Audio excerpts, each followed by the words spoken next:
আচ্ছা দেখো, আজকে আমরা মহানবী সাল্লামের জীবনী পর্ব 2-এ মদিনায় হিজরত পড়ব। কারণ গতকাল আমরা কি পড়েছিলাম বলো? মহানবী সাল্লামের জন্মসাল, যৌবনকালের আদর্শসমূহ এবং হচ্ছে নবুয়ত প্রাপ্তি আমরা পড়েছিলাম, তাই না? আজকে পড়ব হচ্ছে মদিনায় হিজরত।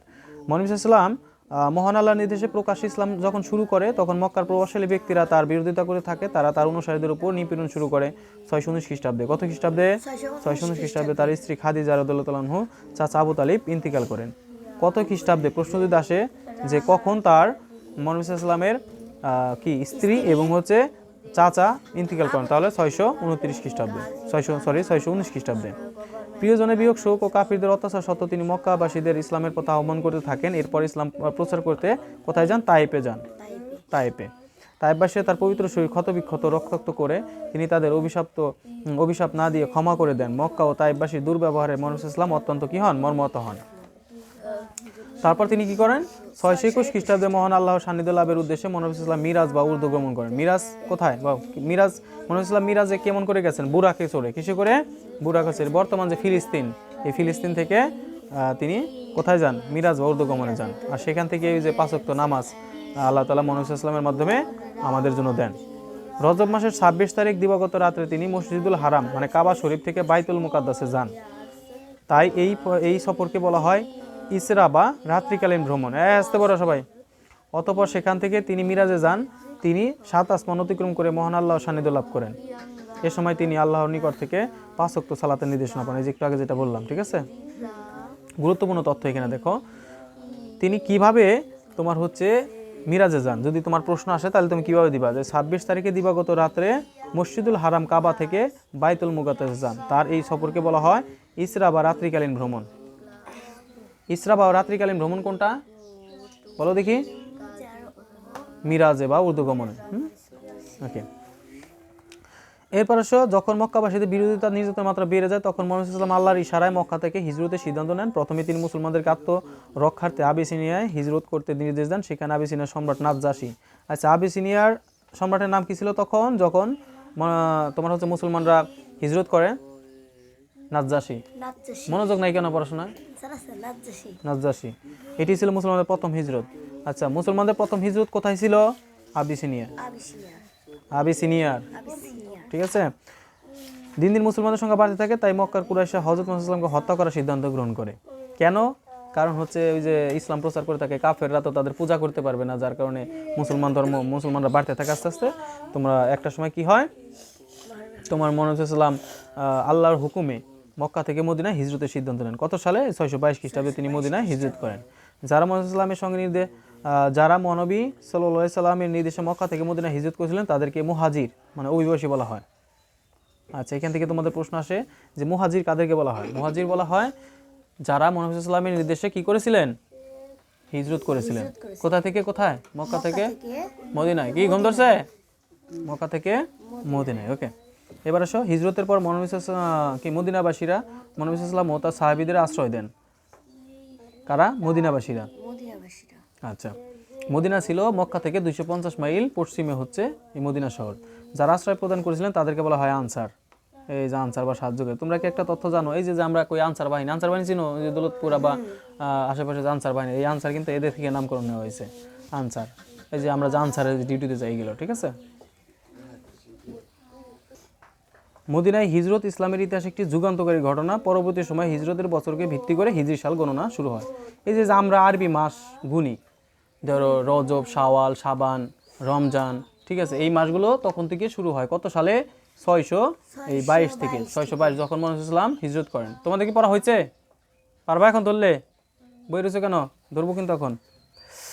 তারপরে দেখো, হিজরতের পরে মহানবী সাল্লাল্লাহু আলাইহি ওয়াসাল্লাম তার সাহাবীগণ বিরোধীদের বিভিন্ন হুমকি ষড়যন্ত্রের শিকার হতে থাকেন। এর ফলে জিহাদের বিধান অবতীর্ণ হয় এবং শত্রুদের সঙ্গে অনেকগুলো যুদ্ধ সংঘটিত হয়। এগুলোর মধ্যে সর্বপ্রথম যুদ্ধ বদর যুদ্ধ। এটা হয় কত সালে? 624 খ্রিস্টাব্দে বদর যুদ্ধ। উহুদ যুদ্ধ হয়, খন্দকের যুদ্ধ হয় 628 খ্রিস্টাব্দে হিজরি 6ষ্ঠ বর্ষে মহানবী সাল্লাল্লাহু আলাইহি ওয়াসাল্লাম ও তার সাহাবীগণ উমরা পালন করতে মক্কায় যেতে চাইলে কুরাইশরা বাধা দেয়। শান্তির স্বার্থে তিনি তাদের সঙ্গে একটি সন্ধি চুক্তি করেন, যে সন্ধির নাম হচ্ছে হুদায়বিয়ার সন্ধি। কি সন্ধি? হুদায়বিয়ার সন্ধি। অতঃপর অগণিত লোক ইসলাম সৌন্দর্যে মুগ্ধ হয়ে দলে ইসলাম গ্রহণ করে থাকেন। কিন্তু 2 বছরের মধ্যেই কুরাইশরা চুক্তি বাতিল করে এবং 630 খ্রিস্টাব্দে বা 8ম হিজরি রমজান মাসে মহানবী সাল্লাল্লাহু আলাইহি ওয়াসাল্লাম 10,000 সাহাবী নিয়ে বিনা রক্তপাতে মক্কা জয় করেন। মক্কা কাদের, মহানবী সাল্লাল্লাহু আলাইহি ওয়াসাল্লাম কিন্তু মাতৃভূমি, এটা কি তোমরা জানো? মহানবী সাল্লাল্লাহু আলাইহি ওয়াসাল্লাম জন্মগ্রহণ করেছে কিন্তু মক্কায়, কিন্তু তিনি যখন ইসলাম প্রচার শুরু করেন তখন ওই মক্কার কুরাইশরা ওনার অনেক নির্যাতন করে, শাস্তি দেয়, যার কারণে কি করে ওনারা মক্কা থেকে মদিনায় চলে যান। কিন্তু তোমার কয়েক বছর এখানে থাকার পরে 630 খ্রিস্টাব্দে, অর্থাৎ 8 বছর পরে, 622 খ্রিস্টাব্দে ওই বছর ওইখানে যান, 8 বছর পরে তিনি যখন অনেক মানুষ ইসলাম গ্রহণ করে তখন আবার মদিনা থেকে মক্কায় আসেন এবং তিনি মক্কা জয় করেন। এরপর তিনি মক্কাবাসীদের প্রতি সাধারণ ক্ষমা করেন। তিনি কিন্তু মক্কাবাসীর কাউকে কিন্তু শাস্তি দেন নাই, একদম কঠিন যারা তাদের শাস্তি দিচ্ছে, আর যারা একটু করছে তাদের কিন্তু শাস্তি দেন নাই, সবাইকে ক্ষমা করে দিছে। 632 দশম হিজরিতে মুহাম্মদ সাল্লাল্লাহু আলাইহি ওয়াসাল্লাম লক্ষাধিক সাহাবী নিয়ে হজ করেন। এটা ছিল তার জীবনের শেষ হজ।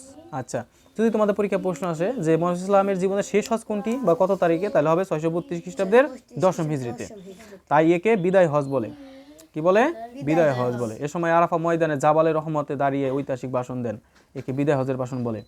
আচ্ছা, তোমাদের পরীক্ষা যদি প্রশ্ন আসে যে আমাদের প্রিয় নবী হযরত মুহাম্মদ সাল্লাল্লাহু আলাইহি ওয়াসাল্লাম তোমার হচ্ছে কোথায় দাঁড়িয়ে, অর্থাৎ কোন পাহাড়ে বা কোথায় দাঁড়িয়ে তোমার কি বলে বিদায় হজ দিয়েছিলেন, মানে শেষ ভাষণ দিয়েছিলেন, তাহলে হবে হচ্ছে আরাফার ময়দানে জাবালে রহমতে দাঁড়িয়ে, জাবালে রহমতে, আরাফার ময়দানে জাবালে রহমতে।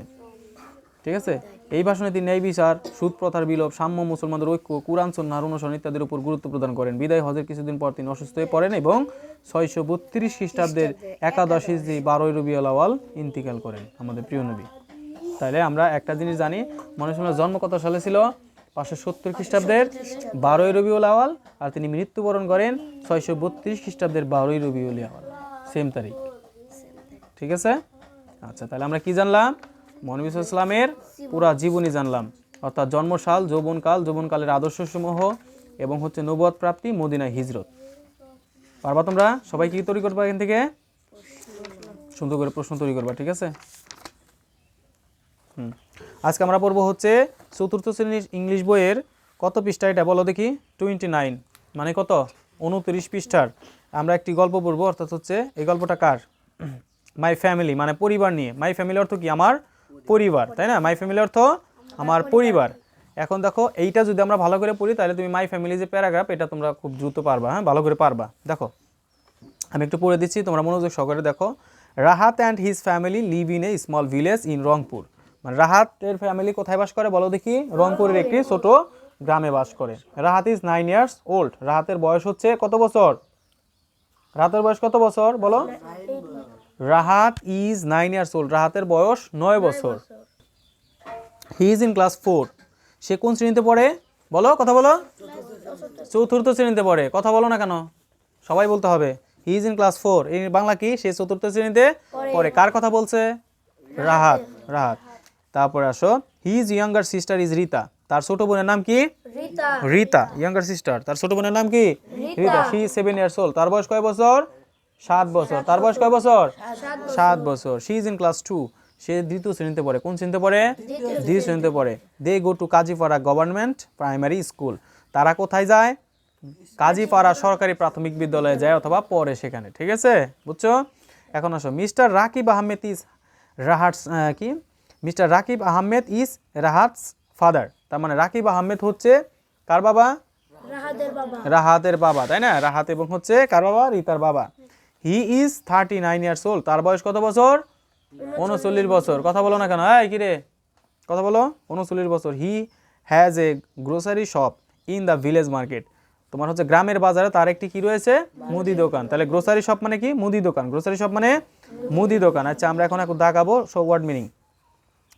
দেখো, লিভ মানে বাস করা, স্মল মানে ছোট, ভিলেজ মানে গ্রাম, তারপর হচ্ছে ইয়ার্স মানে কি? বছর, আর ক্লাস সাইকেল তো জানোই। ইয়াঙ্গার মানে কি? ছোট, তারপর হচ্ছে আর কঠিন বানান কোনটা? কাজে। এবার গভর্নমেন্ট অর্থ কি? সরকারি। প্রাইমারি মানে তো জানোই প্রাথমিক, আর গ্রোসারি শপ মানে মুদি দোকান। এই হচ্ছে, আর মার্কেট মানে হচ্ছে বাজার, ভিলেজ মানে গ্রাম। এগুলো হচ্ছে সহজ সহজ বানান, অর্থাৎ হচ্ছে সবগুলা বানানের অর্থ অর্থাৎ মিনিং তোমরা পড়ে আসবা। ঠিক আছে? পারবা না ইংলিশ? হ্যাঁ পারবা? কথা বলো না কেন? আচ্ছা, গতকাল আমরা পড়েছিলাম হচ্ছে প্রথম পার্টে শক্তির রূপান্তর। আজকে আমরা পড়ব হচ্ছে বৈদ্যুতিক ইস্ত্রি, বৈদ্যুতিক পাখা, ব্যাটারি, বৈদ্যুতিক বাতি, সোলার প্যানেল। আমরা দেখি কিভাবে কেমনি কাজ করে এবং হচ্ছে কীভাবে রূপান্তর হয় আমরা দেখি। দেখো, বৈদ্যুতিক ইস্ত্রি, এটা কি তোমরা চিনো? ইস্ত্রি, আমরা যেটা বলি এস্তারে দিতেছে, তাই না? ওইটা হলো ইস্ত্রি শক্তি রূপান্তর বৈদ্যুতিক শক্তি, অর্থাৎ বৈদ্যুতিক শক্তি থেকে তাপ শক্তিতে কিন্তু রূপান্তর হয়। এটা কি তোমরা জানো? এই যে যে ইস্ত্রি মেশিনটা তোমরা দেখতে পাচ্ছ, এটার ভিতরে প্রথমে দেখো এখানে ধরো কারেন্ট, বিদ্যুৎ এখান থেকে যায় এখানে ভিতরে ঢুকার পর এটা হচ্ছে তাপ শক্তি হয়, তাপের কারণে ওই যে জামা কাপড়টা ইস্ত্রি করা যায়। কথা বুঝছো? তারপরে বৈদ্যুতিক ইস্ত্রি দিয়ে কাপড় তৈরির সময় বৈদ্যুতিক শক্তি তাপ শক্তিতে রূপান্তর হয়, ফলে ইস্ত্রি দিয়ে তাপ ও চাপের সাহায্যে কাপড়ের ভাঁজ মুছে ফেলা যায়। তাহলে কি হলো? এটা আমরা শক্তি রূপান্তর কিন্তু বুঝতে পারলাম, বৈদ্যুতিক শক্তি থেকে তাপ শক্তিতে রূপান্তর হলো। এখন আসলে বৈদ্যুতিক পাখা, বৈদ্যুতিক শক্তি থেকে এইটা আবার হয় যান্ত্রিক শক্তি। কি শক্তি? যান্ত্রিক শক্তি। দেখো বৈদ্যুতিক শক্তি প্রথমে তোমার ওই ফ্যানের ভিতরে ঢুকার পর এটা কিন্তু ঘুরতেছে, মানে শক্তি প্রয়োগ হচ্ছে, তাই না? ঘুরতেছে, যার কারণে এটাকে কি বলা হয়? যান্ত্রিক শক্তি। যান্ত্রিক বৈদ্যুতিক শক্তি একটি বৈদ্যুতিক পাখার মাধ্যমে যান্ত্রিক শক্তি রূপান্তর হয়, যার ফলে পাখা ঘুরে এতে ঘরের চারপাশে বায়ু চলাচল করে। এর ফলে কি হয়? ঘরের চারপাশে বায়ু চলাচল করে, একটি শীতল অবস্থা তৈরি হয়। যান্ত্রিক শক্তি হলো কোনো বস্তুর স্থিতি শক্তি ও গতি শক্তির যোগফল। তাহলে যান্ত্রিক শক্তি কি? এটা যদি পরীক্ষা প্রশ্ন আছে যে কোনো বস্তুর স্থিতি শক্তি ও গতি শক্তির স্থিতি নেয়, স্থিতি গাদা, অর্থাৎ বস্তুর অবস্থান ও গতি উভয়ের কারণে যে শক্তি থাকে তাকে যান্ত্রিক শক্তি বলে। এটা মুখস্থ করবা। এরপর আসো ব্যাটারি। ব্যাটারি কিভাবে হয়? ব্যাটারি হচ্ছে প্রথমে থাকে রাসায়নিক শক্তিতে। কি শক্তিতে থাকে? রাসায়নিক শক্তি থেকে বিদ্যুৎ, আলোক, শব্দ সবগুলো তৈরি হয়। যেমন ব্যাটারি রাসায়নিক শক্তি বৈদ্যুতিক শক্তি রূপান্তরিত হয়, পরবর্তীকালে বৈদ্যুতিক শক্তি বাল্বের মাধ্যমে আলোক শক্তিতে এবং কলিং বেলের মাধ্যমে শব্দ শক্তি রূপান্তর করা হয়।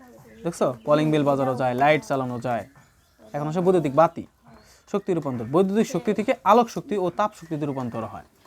তুমি যদি এই যে লাইট জ্বলতেছে, লাইট কিন্তু আলো দেয়, আর লাইটের ভিতরে তুমি যদি কাছে হাত দাও তাহলে বুঝবা যে গরম, তাই না? ওটা কয় তাপ শক্তি। তাহলে বৈদ্যুতিক শক্তি আলোক শক্তিতে রূপান্তরিত হলে আমাদের ঘর আলোকিত করে এবং এই প্রক্রিয়ায় কিছু শক্তি তাপ শক্তিতে রূপান্তর হয়। এখন আসো সোলার প্যানেল। সৌরশক্তি। কি শক্তি? সৌরশক্তি। সৌরশক্তিতে বৈদ্যুতিক শক্তি রয়েছে। দেখো সৌরশক্তি থেকে বৈদ্যুতিক শক্তি কেমনি? আমরা সূর্যের আলো থেকে কি পাই? কালকে কিন্তু আমি তোমাদের এটা বুঝিয়েছিলাম গতকাল, ঠিক আছে? সৌরশক্তি সোলার প্যানেলের মাধ্যমে